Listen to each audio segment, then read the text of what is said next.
नमस्कार, world news में सभी दर्शकों का स्वागत है।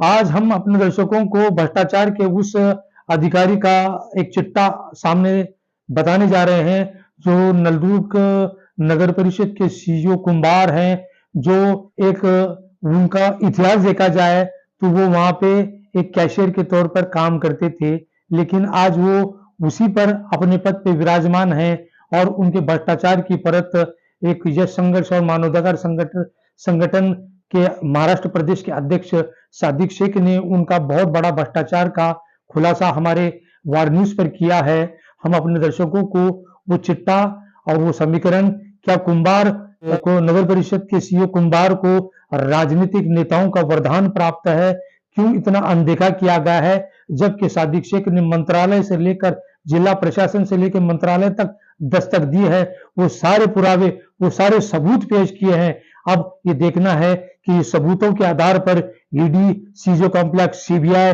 और सेंट्रल विजिलेंस कमीशन दिल्ली, यहां तक सादिक शेख जाने की प्रबल दावेदारी मानी जा रही है। वार न्यूज इस बात का खुलासा करेगा और जमीनी स्तर को जानने के लिए नलदुर्ग परिसर में वहां के लोगों से मुलाकात करके वो कुंभार का जो वो भ्रष्टाचार की एक एक परत दर परत हम वार न्यूज पर खोलेंगे।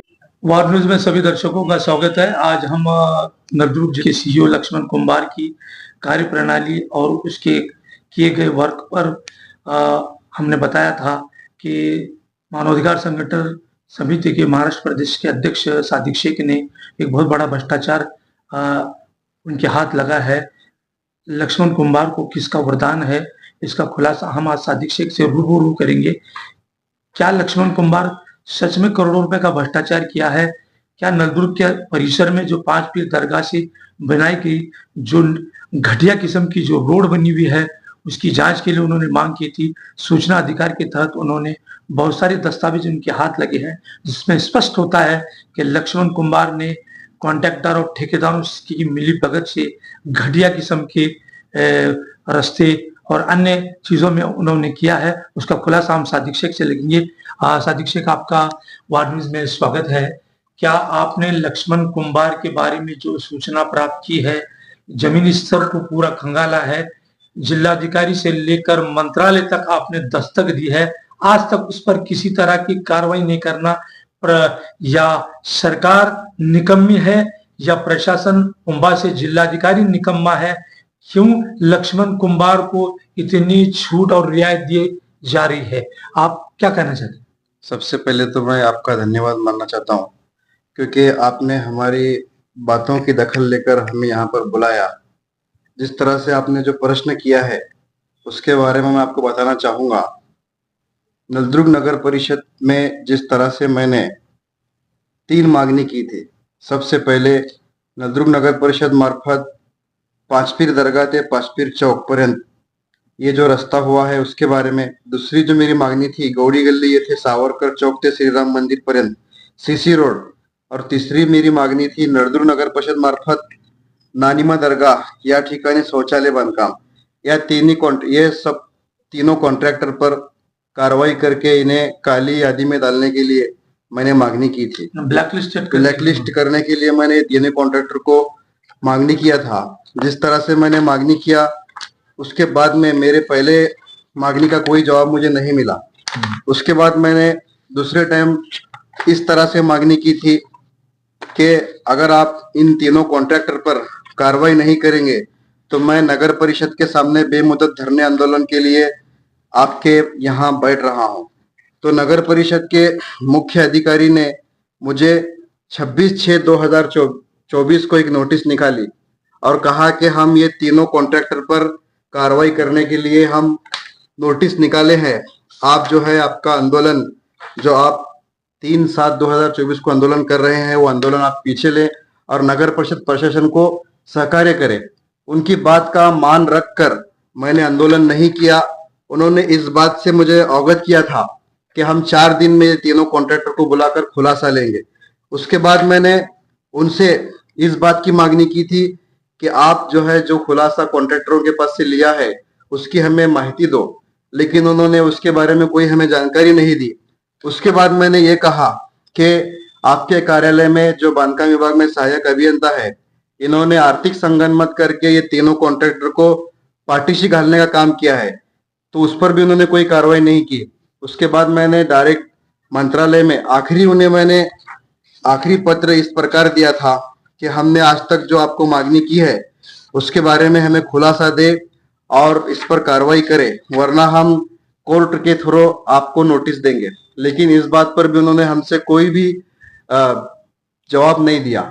इस प्रकार से आखिरी स्टेप पर मैंने कुछ माहिती अधिकार के थ्रू नलदुर्ग नगर परिषद में 2021 से लेकर अब तक जो खरीदी बिक्री के मामले में करोड़ों रुपए का घोटाला हुआ है उसके बारे में मैंने डॉक्यूमेंट निकाले थे। ये तमाम चीजों को लेकर लक्ष्मण कुमार इनकी चौकसी को लेकर और निलंबना की कार्रवाई को लेकर मंत्रालय में मुख्य सचिव और मुख्यमंत्री एकनाथ शिंदे साहब इनके पास मैं मांगनी किया। मेरा मांगनी पिछले 13/8/2024 को मैंने पहला पत्र मंत्रालय में दिया था। उस पर कोई कार्रवाई नहीं होने के बाद उसके बाद में मैंने जिलाधिकारी सचिन ओम्बासे साहब जो उस्मानाबाद के जिलाधिकारी हैं उनके पास भी मैंने मांगनी की थी। उसके बाद में ये मांगनी का मेरा पत्र है। उसके बाद मैं सेकंड जो है स्मरण पत्र 1/10/2024 को मंत्रालय में वही मांगनी लेकर मुख्य सचिव साहब और मुख्यमंत्री इनके पास इसी प्रकार की मांगनी की है कि धाराशिव जिले के नलदुर्ग नगर परिषद के मुख्य अधिकारी लक्ष्मण कुमार इनकी खातिन है चौकसी करके इन पर निलंबना की कार्रवाई करो बोलकर, क्योंकि 2021 से लेकर आज तक नलदुर्ग नगर परिषद को अनेक सुविधाओं के थ्रू अनेक योजनाओं के थ्रू करोड़ों रुपए के टेंडर करोड़ों रुपए की निधि आई है, जिसमें ये नगर परिषद के मुख्य अधिकारी करोड़ों रुपए का भ्रष्टाचार किए हैं। इस प्रकार हमारी मांगनी है। अभी आने वाले वक्त में 16 तारीख से आजाद मैदान पर हम आंदोलन के लिए बैठने वाले हैं। दूसरा प्रश्न ऐसा है कि जैसे आपने इतने दस्तावेज और प्रूफ के बाद भी प्रशासन और सरकार इसको गंभीरता से नहीं ले रही है। इसके बाद सेंट्रल विजिलेंस कमीशन, केंद्रीय सत्कारता आयोग न्यू दिल्ली और इन्फोर्समेंट डायरेक्टरेट यानी ईडी और तीसरा सीबीआई सीजो कॉम्प्लेक्स, इन तीनों को आप अपने दस्तावेज बाय हैंड देंगे या कुरियर के मार्फत देंगे?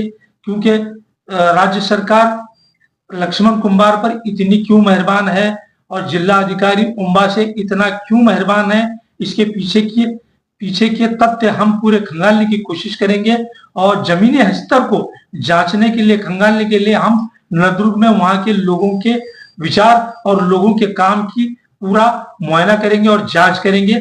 वार न्यूज की ये पहल रहेगी। वार न्यूज आपके साथ खड़ा रहेगा। वार न्यूज सीबीआई, ईडी, सेंट्रल जांच विजिलेंस कमीशन, यहां तक हम आपको पहुंचाएंगे। वार न्यूज आपकी पहल को और आपके जितने भी आपने दस्तावेज निकाले हैं उसके साथ आपके साथ खड़ा रहेगा और ये बात हम नलदुर्ग से दिल्ली तक पहुंचाएंगे। तो ये अब इस बात का आप खुलासे कीजिए, आगे आपकी क्या राय, आप क्या करना चाहेंगे? जिस प्रकार मैंने कहा है कि 16 अक्टूबर से मेरा बेमुदत उपोषण आजाद मैदान पर है, जबकि इतने डॉक्यूमेंट और भी मेरे पास बहुत से डॉक्यूमेंट मैंने जमा किया है, सभी पुरावे लेकर मैं उपोषण के लिए बैठने वाला हूं। वहां पर अगर आजाद मैदान पर मेरी दखल नहीं ली गई तो उसके बाद कई गोपनीय शाखे हैं, जिस तरह से आपने बताया, और भी मेरे कोई पत्र मैंने तैयार किया है। मैं मीडिया के सामने वो चीज को लाना नहीं चाहता, लेकिन आपने जो प्रश्न पूछा है तो मैं आपको बताना चाहूंगा कि हमने लोक आयुक्त और लोक सेवा यहाँ पर भी हमने एक अपनी तकरार दाखिल की है।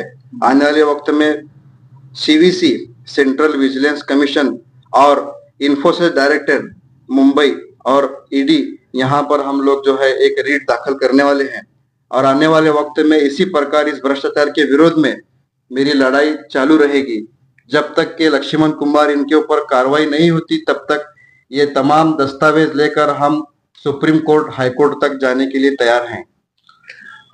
धन्यवाद सादिक भाई, आपने जिस तरह से भ्रष्टाचार को उजागर किया है, नलदुर्ग के लोगों के लिए एक चैलेंज है, एक चुनौती है। हम वार न्यूज बहुत जल्द नलदुर्ग परिसर में वहां के लोगों के साथ पूरी रूबरू बातचीत करेंगे और लक्ष्मण कुमार किस पद से काम शुरू किया और कहां खत्म किया, उसकी जांच पड़ताल हम करेंगे। धन्यवाद। देखते रहिए वार न्यूज।